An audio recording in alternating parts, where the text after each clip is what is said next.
Here we go, guys. Phase 1 of the 63 Cadillac repairs. What have we found so far? Let's get started and find out.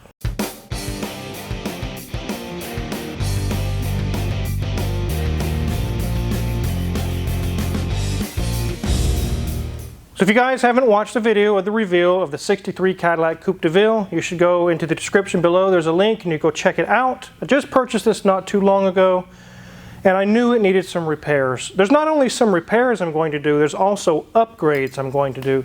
There's things that currently work, but they're old or worn out. I'd like to do some upgrades.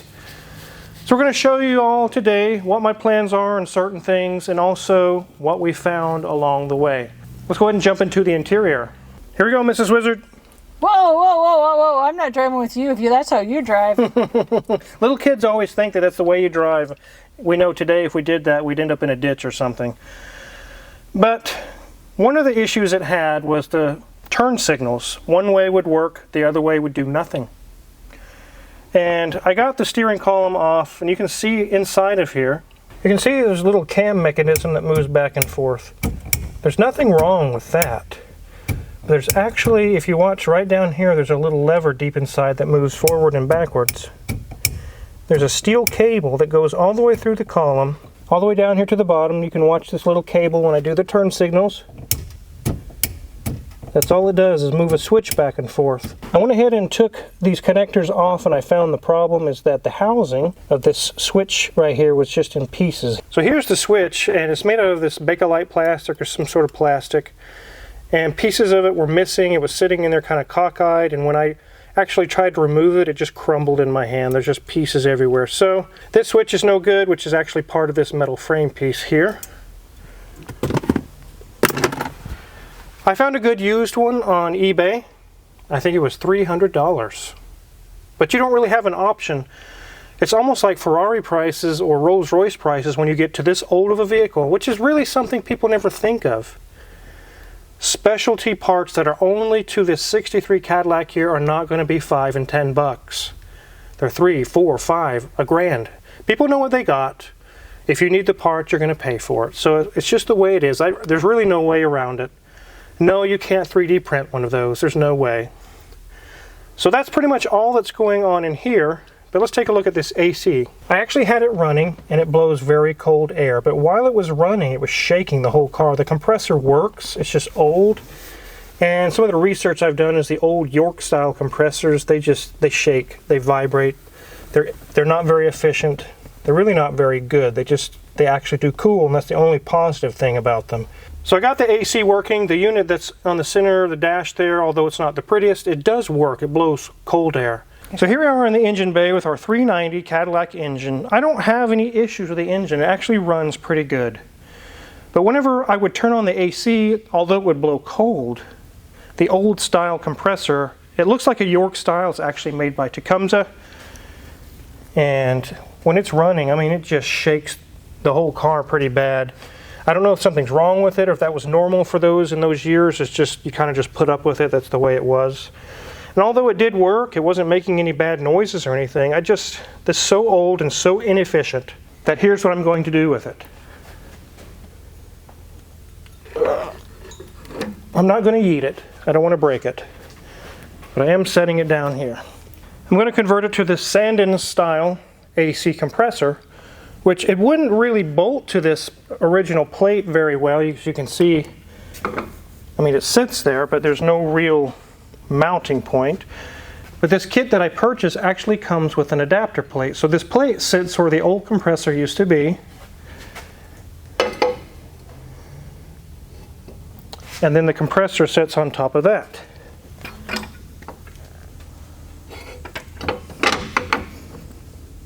I mean, you get the idea. It's kind of a rough setup, but it sits there, bolts up. Then I'm going to get some elbows. I'm going to get new hoses as well, get these remade, but it'll bolt on to this Sandin compressor, and it'll run so much smoother and be way more efficient, rob less power from the engine. So I'm going to keep the inside AC unit. I think it looks period correct. It actually is. It came in the years when this car was new. But I'll use the Sandin compressor, get new barricade hoses installed, and probably keep this condenser. Also, a new receiver dryer. With this old of a system, the desiccant that's inside of the old one is probably used up. Let me show you where it's at. You can see the old receiver dryer there, the old R12 system. Here is a new one I'm going to be putting in. It has the same connections and everything. And this is being converted to R134, so I actually put some in it before and it actually works very well, blew nice and cold. So I know it's going to work well. With a new compressor, the system serviced, everything back up in operating condition, it's going to blow nice cold air and not shake the whole car. So that part is solved. As mentioned in the last video, we noticed that the heater core was probably blown because they had cut the hoses and bypassed the heater hoses. And we could see terrible rusty stuff at the bottom, which no longer it has, because a brand new heater core, I just put it in, Junior Met put it together for me, we got it all back together, painted it black. Take a look at the old heater core, guys.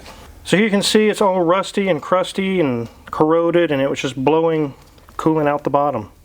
Completely unusable. So the heater core is done. All I have to do is flush the cooling system a second time. I've already done it once. I'm going to do it a second time, put new heater hoses, and then I'll have heat again. Yay! But I definitely don't need heat today, Mrs. Wizard. No, it is really hot in here. The next upgrade I'm going to do is take out the old, I think it's a 50-something amp alternator, and upgrade it to probably 150 amp 12 SI out of a newer GM product. As you can see, it has the old style here.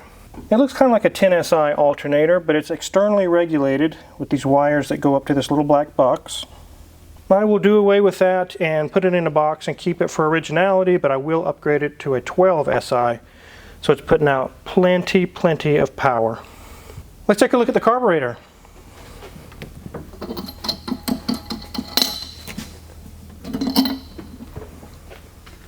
This has the old carburetor. It's kind of an AFB style carburetor. This was before the Quadrajet, so it's an older style carburetor. It works fine, it does okay. But what do you guys think about upgrading it to one of those new throttle body style fuel injection, where it looks like a carburetor, but it's basically EFI that will sit directly in place of this carburetor and even use the stock air cleaner. It just will no longer be the old boiling gas vapor lock carburetor on it. Or I could just keep this one as it is, but I'm thinking I'm leaning towards a Holley style sniper or something like that. I think it would really work really well. If I ever take this thing on a trip up into the mountains or something, that was something one of Mrs. Wizard's uncles mentioned back in the day. He can remember going to the top of mountains to go on vacation and having to change the jets on their carburetor, having to stop every 30 minutes and change the settings because it starts coughing, it's running terrible, and I don't want to mess with that. I think an EFI would look stock, you really wouldn't even know unless you looked, and it'll run like a fuel-injected vehicle. I am going to be keeping this engine. It runs very well. I'm not going to LS swap it or do anything dumb. But those are just some of the modifications I'm going to do with the engine. Now let's talk about this radiator. A couple people mentioned in the last video, you're missing your fan shroud. No, I'm not.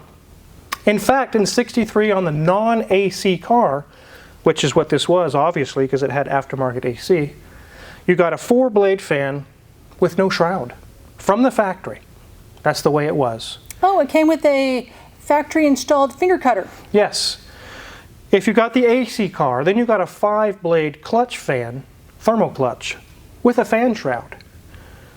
But again, if you got the non-AC car, you got this puny little fan, no fan shroud. I'm actually contacted some of the people in the 63, 64 Cadillac parts forum. There's a guy that has a shroud and a 5-blade fan. I'm probably going to upgrade to that. And that would really improve the cooling on this thing. And Wizard, you're really starting to encroach my space back here in my studio. Yeah, it is kind of in the way. As you notice, we have the hood off. So this channel is out there for you guys, and we ask your opinion. Should I repaint the entire Cadillac or just the hood? And you guys have spoken. The majority vote is paint the hood, leave the rest alone, don't touch it. Don't sand it, don't mess with it. Maybe get it polished where it looks a lot better, but it's original paint. It's only original once. So I'm going to have the hood repainted, just a single stage paint, just black like it was. So it'll take care of that nasty, looks like someone sanded it with a cinder block or something. That'll be taken care of. The rest of it I'm going to leave alone. Let me show you the actual data tag on this car. Some of you mentioned in the previous video, well, that wasn't originally black. It used to be a maroon color or some other color.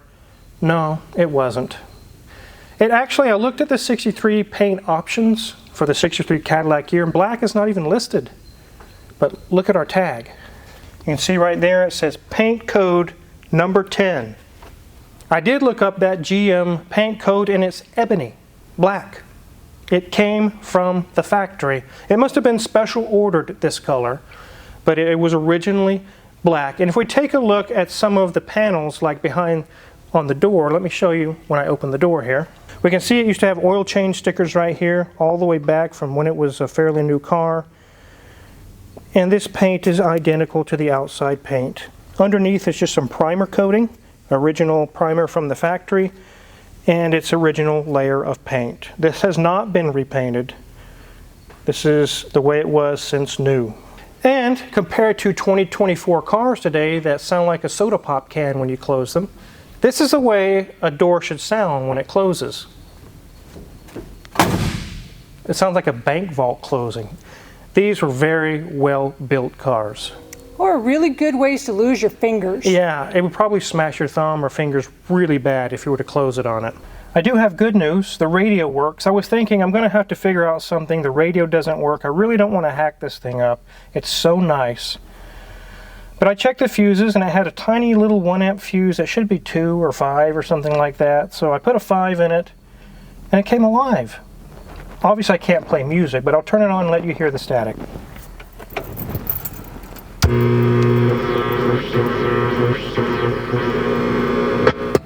I don't know that we get too many AM stations here, dear, but it does work. It does work. There is a station I like, it's 1070, which is a country station. I will be putting it on that and listening to music.